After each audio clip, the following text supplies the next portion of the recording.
আজকে যে রেসিপিটা বানিয়েছি তা আপনারা দেখেই বুঝতে পারছেন যে কী বানিয়েছি। আজকের বানিয়েছি গরমের সময় সয়াবিনের পাতলা ঝোল।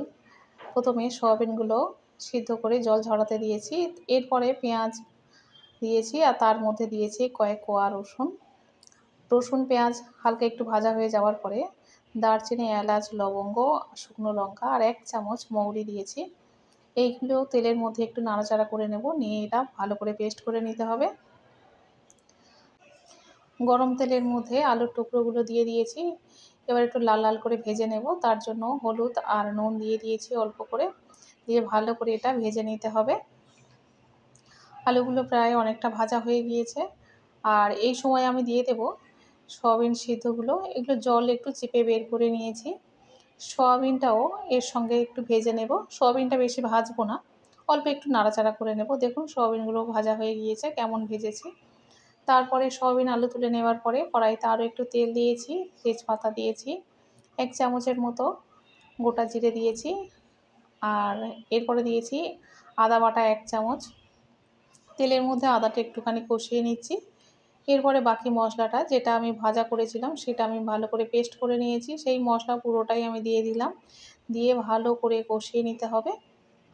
মশলাটা খুব ভালো করে না কষালে তরকারিটা ভালো লাগবে না। আর বাকি মশলাগুলো দিয়ে দিচ্ছি, যেমন জিরা গুঁড়ো 2 চামচ, ধনিয়া গুঁড়ো দিয়ে দিচ্ছি 2 চামচ, লাল লঙ্কার গুঁড়ো 1 চামচ, হলুদের গুঁড়ো দেবো 1 চামচ। সামান্য একটু জল দিয়ে মশলাটা ভালো করে কষিয়ে নেব। এখানে খুব একটা তেল ব্যবহার করিনি, খুব অল্প তেল দিয়েছি।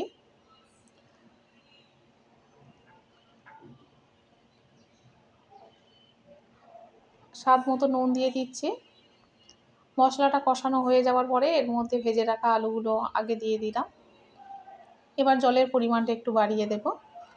যেহেতু আমি এখানে একটু ঝোল রাখতে চাই, সেই অনুযায়ী আমি জলটা দিয়েছি। একটু ঢেকে দিয়েছিলাম যাতে তরকারিটা তাড়াতাড়ি হয়ে যায়, আলুগুলো সিদ্ধ হয়ে যায়। আর আলু অনেকটা সিদ্ধ হয়ে যাওয়ার পরে ভেজে রাখা সয়াবিন দিয়ে দিয়েছি আর 2টো কাঁচা লঙ্কা দিয়ে দিয়েছি। তরকারিটা আরও 10 মিনিট ফোটানোর পরে গরম মশলা দিয়ে নামিয়ে নেব। আজকের এই সাধারণ রেসিপিটা যদিও খুব সাধারণ হলেও খেতে ভীষণ সুন্দর হয়েছিল, অসাধারণ সুন্দর হয়েছিল। আপনাদের কাছে কেমন লেগেছে আপনারা অবশ্যই করে কমেন্টে জানাবেন।